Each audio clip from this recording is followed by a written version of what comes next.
Hi, I'm Megan Elliott, co-founder and managing director of GingerCloud Foundation. Thanks so much for joining us for series 3 of our podcast series, Creating an Inclusive Tribe.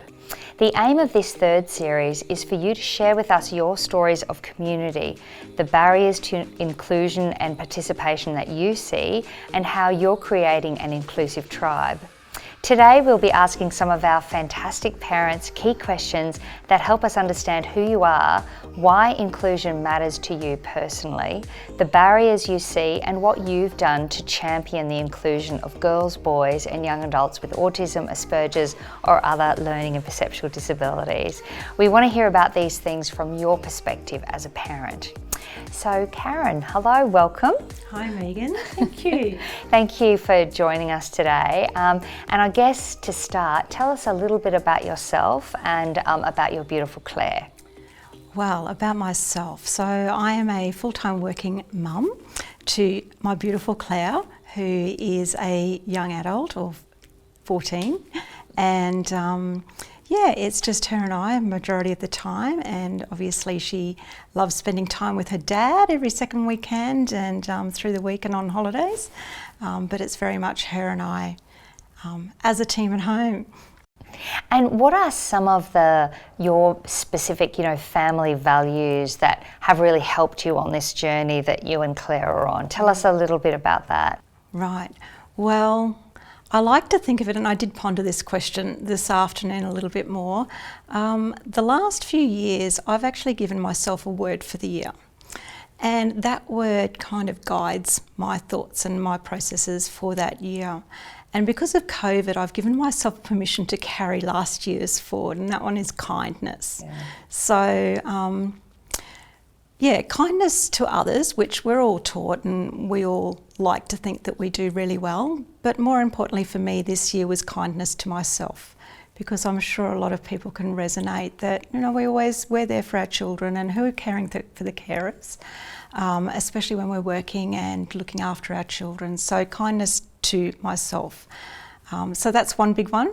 The other one, Claire's kind of taken one of mine from the past and we've reshaped that one or reinvigorated that one, and that's believe. So believe to us is believe in the good or the bad. It's happening for a reason, but more importantly, believe in ourselves. So trust in what we're doing. It's okay if something's tough, just believe that you're standing true and you will get through it. So Karen, tell us about what Claire's role is within the Modified Rugby Program and how you found out about GingerCloud Foundation.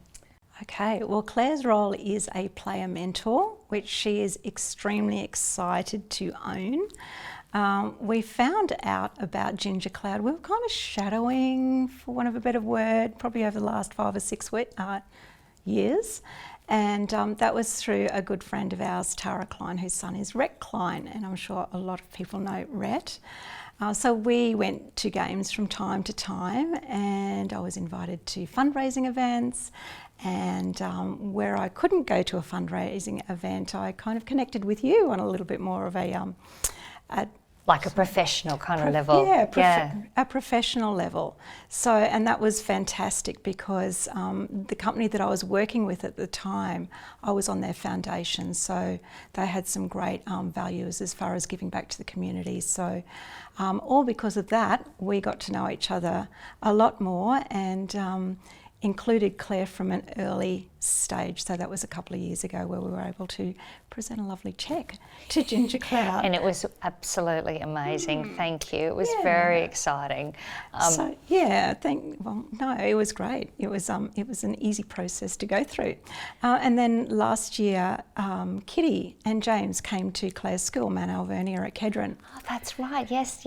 And they came looking for player mentors. And she excitedly came home and asked me if she could sign up, or I think she might have even said, I'm signing up.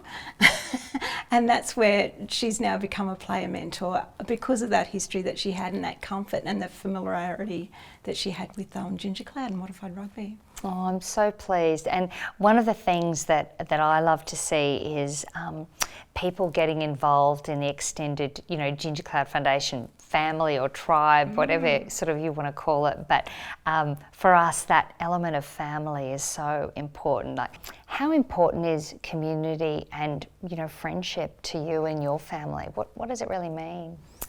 I think friendship, probably like a lot of people, it means that you've got common interests. You can be yourself. You can thrive in that environment that you're actually in. So, it just helps build or strengthen who you are to be who you are, be allowed to be who you are. And I love that we were speaking before and you said it helps bring out the best in you. Do you see that that's something that's growing with Claire, with her involvement in the Modified Rugby Program? You know, what are you seeing there? Absolutely. I can see this young, independent lady blooming, which just makes me just delighted in seeing her bloom or blossom into a young woman, being around the people that she feels safe being around. And I think too, the fact that we've got these inspiring other coaches, we've got young people, I'm always so comfortable to say you can be friends with any of those young people, whether they're other player mentors or whether they're coaches or families of young people with disability. They're all such inspiring people, aren't they? You know, they've got these great values, they've got such a positive mindset, and they just model all the things that we want our young people to be. Is that sort of what your experience has been like as well? I can't even remember who I was talking to just in those first early weeks of coming to the Thursday evening training.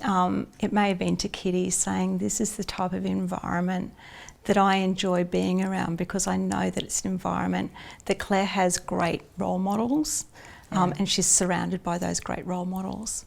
Yeah. Oh, that's fantastic.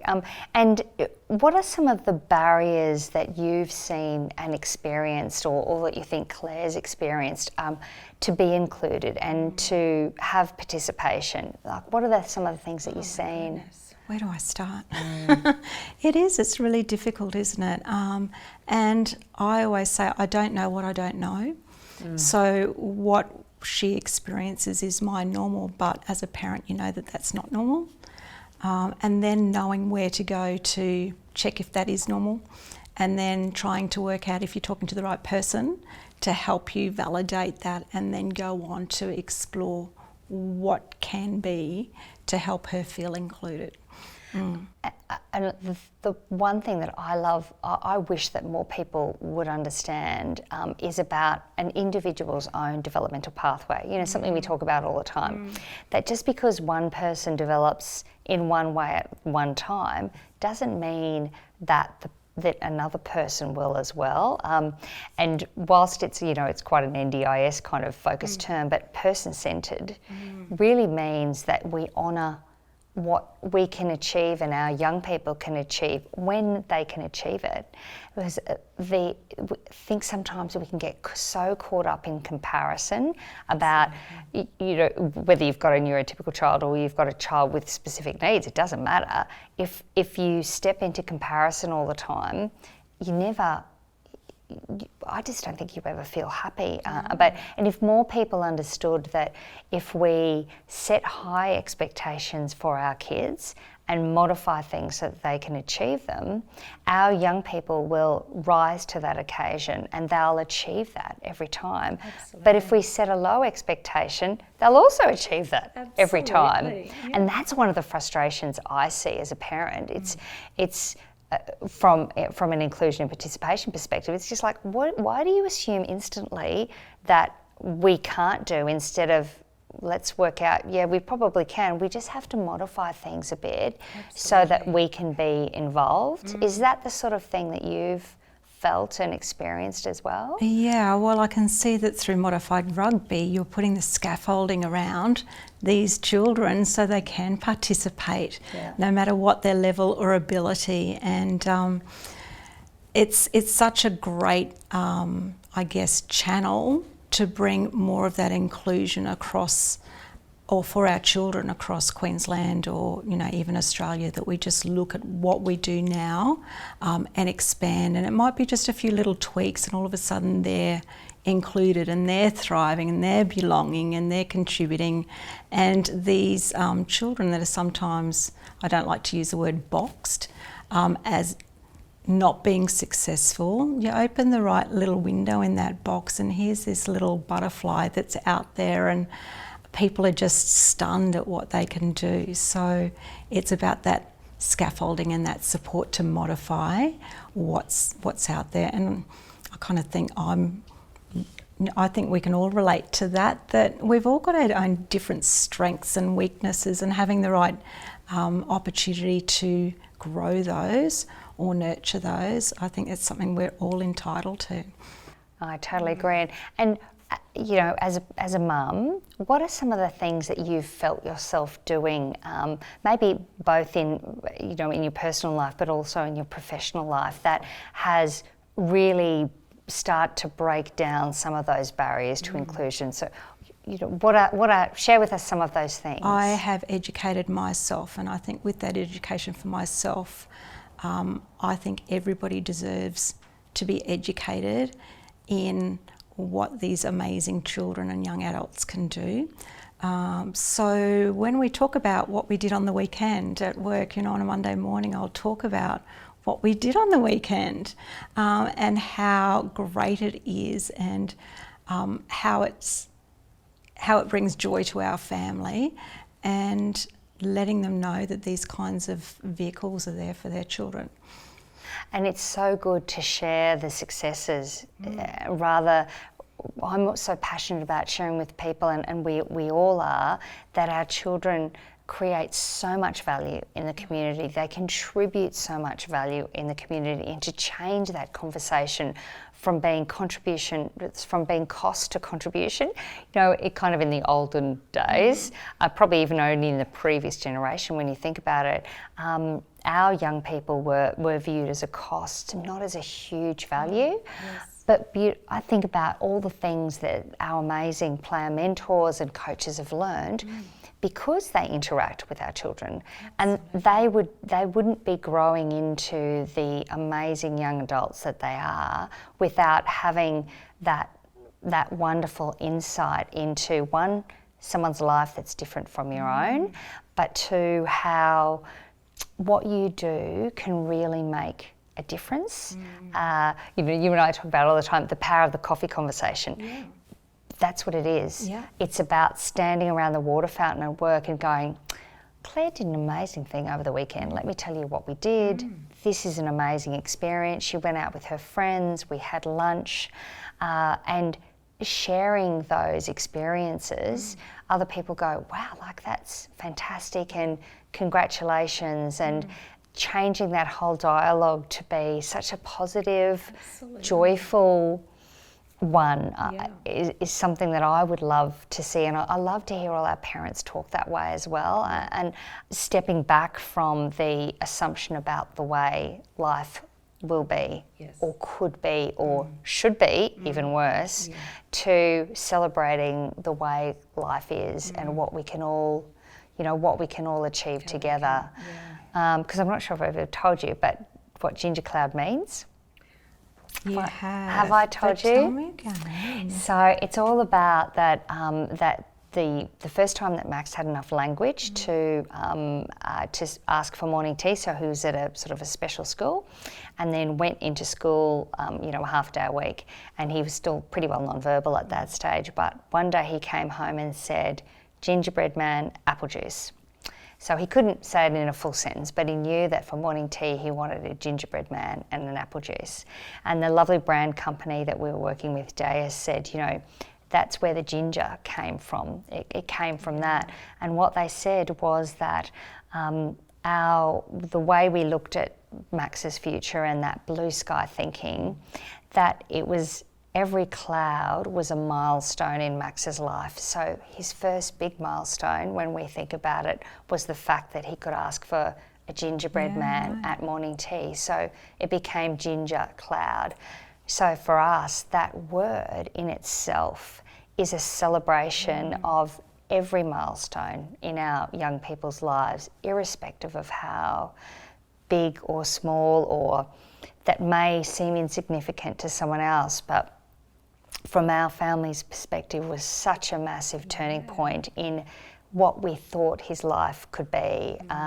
And, you know, now to see Max riding his bike to work. I know, Ruggers, I love it. which, you know, at 7, you know, we were told Max would never speak, never read, never write.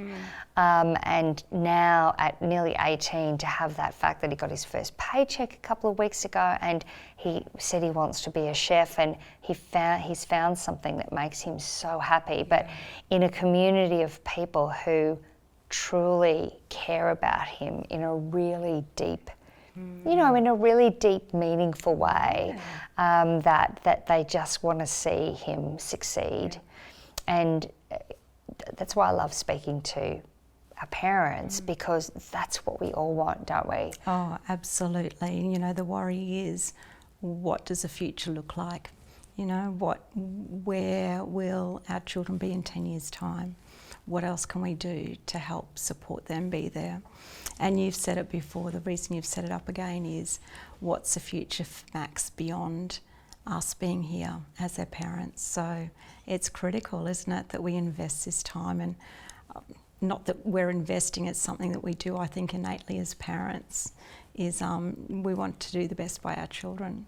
And have this community of friends like Max and Claire and Maddie and all of those other things, whether it's on the field or off the field. I agree. The power of that connection, you know, we hope that they will, you know, that they'll stay friends and stay part of what we're doing, and that what we do will grow as our children grow. I hope so too. So that's one of our, I guess, our ongoing dreams. Yeah. But yeah, it's very exciting. Nice. And I was going to also say, to add to that, the coaches and the player mentors, how fabulous is it that you're giving these people the skills and the awareness to take into their working environments, so that when they do go to work, they're bringing that inclusion into their working environment. And possibly there might be a resume of someone who has got strengths in an area but doesn't necessarily have it in another area, and what a great match for that. And these people are already learning about it, so that when they do have these people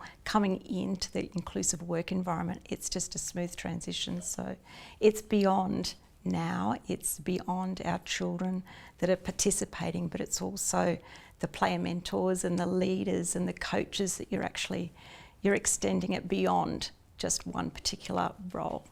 Yeah, so thank you for that, Megan. I really, really mean that. Thank you.